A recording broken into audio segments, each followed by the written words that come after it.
नमस्कार चले एलाम सुमी स्पेशले आज के एक दारुण रेसिपि निये गरम काले रेसिपि एटा बोलबो कारण এই কাঁচা আমটা আমরা সাধারণত গরমকালেই পাই। তো আজকে যে রেসিপিটা করব সেটা হচ্ছে আমশোল। তো প্রথমেই আমি নিয়ে নিয়েছি আমার গাছেরই এটা একটা আম, কাঁচা আম। আচ্ছা, নিয়ে নিয়েছি 3 টুকরো শোল মাছ ভাজা, একটু সরষে বাটা, আর ফোড়ন দেওয়ার জন্য একটু গোটা সরষে, কালো সরষে, শুকনো লঙ্কা, একটু আম আর দুটো কাঁচা লঙ্কা চিড়ে নিয়েছি, সামান্য জিরে, লঙ্কার গুঁড়ো, হলুদ আর সামান্য হলুদ বাটা। যেহেতু আমি একা মানুষ আর আমি এইটুকুই রান্না করছি সেই অনুপাতে আমি মশলাটা দিয়েছি। আপনারা যখন একটু বেশি করে করবেন মশলার পরিমাণটা একটু বাড়িয়ে দেবেন। তো চলুন শুরু করা যাক আজকের রেসিপি আমশোল। শোল মাছের টুকরোগুলোকে এবার আমি ভেজে নেব। কড়াইয়ে তেল দিয়েছি পরিমাণ মতো, আর মাছগুলোকে আগেই নুন হলুদ মাখিয়ে রেখেছিলাম। এবার এগুলোকে ভেজে নেব।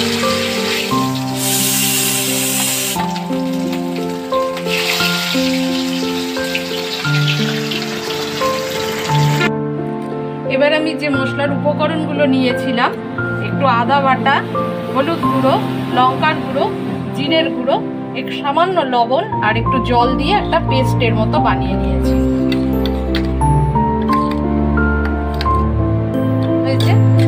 এবার আমি কড়াইয়ে তেল দিয়েছি, সরষের তেলটা দিয়ে দিয়েছি, কাঁচা শুকনো লঙ্কা দিলাম আর ফোড়নের জন্য দিলাম সামান্য সরষে।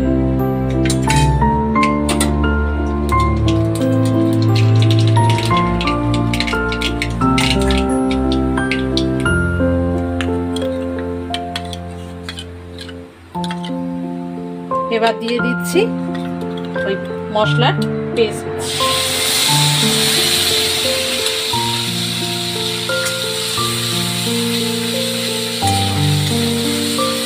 মশলাটাকে ভালো করে কষিয়ে নিতে হবে।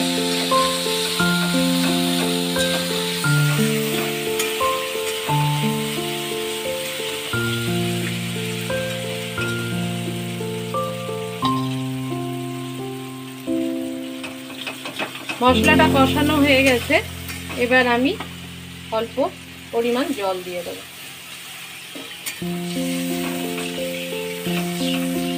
একটা সুন্দর সেন্ট বেরোবে। ঝোলটা ফুটে উঠেছে, এবার আমি এর সাথে অ্যাড করব ভেজে রাখা মাছের টুকরোগুলো।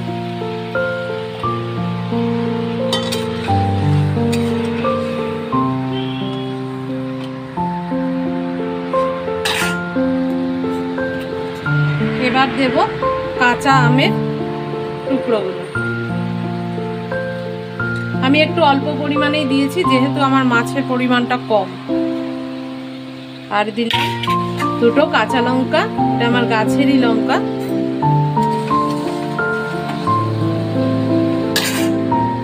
একটু ফুটে উঠুক, তারপর আমি দেব সর্ষে বাটা।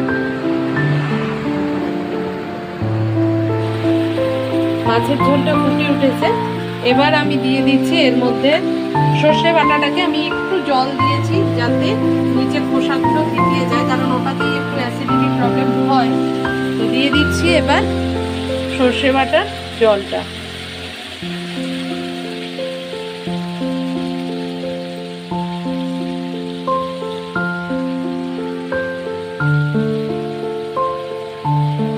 কালো খোসাগুলো কেমন থিতিয়ে পড়েছে, এগুলোতেই সাধারণত ক্ষতিটা হয়।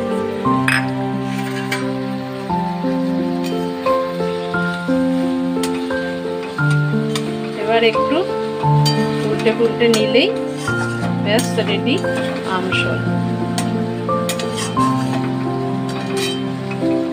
আমি যেহেতু আগে লবণটা দিয়েছি তাই আর আলাদা করে লবণ দিলাম না। যদি আপনার লাগে তাহলে আপনারা স্বাদ মতো দিয়ে নেবেন।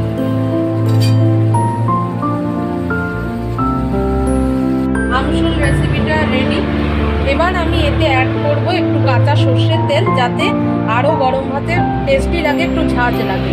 সর্ষে বাটা একটু ঝাঁঝ না হলে ভালো লাগে না, তাই এবার আমি এর মধ্যে অ্যাড করব কাঁচা সর্ষের তেল।